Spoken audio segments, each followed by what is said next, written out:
국회 농림축산식품해양수산위원회가 내년도 농림축산식품부 소관 예산안을 의결했습니다.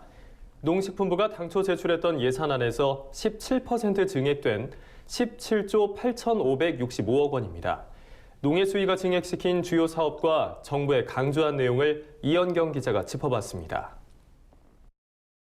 국회 농림축산식품해양수산위원회가 최근 전체 회의를 열어 내년도 농림축산식품부 소관 예산안을 농식품부가 제출한 15조 2,990억 원보다 2조 5,575억 원 순증해 의결했습니다. 먼저 농해수위는 농업재해보험 사업 예산을 4,794억여 원에서 7,081억여 원으로 2,287억여 원을 증액했습니다. 저소득층의 농작물 재해보험 가입률을 높이기 위해 국고 지원 비율을 상향시키려는 겁니다.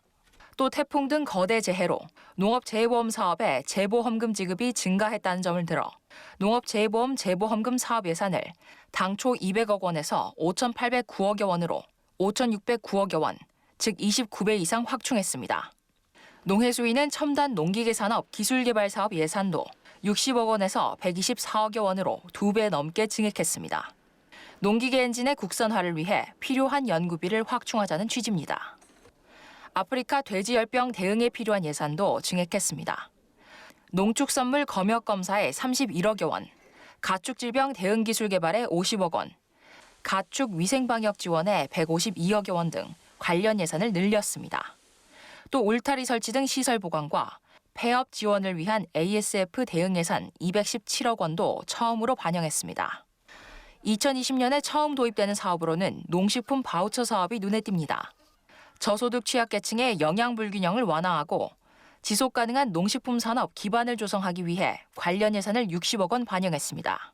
또 중앙정부와 지방정부가 지역별 여건에 맞는 방식으로 농촌 문제를 해결하도록 농촌협약 시범사업 예산도 90억 원을 책정해 신규 반영했습니다.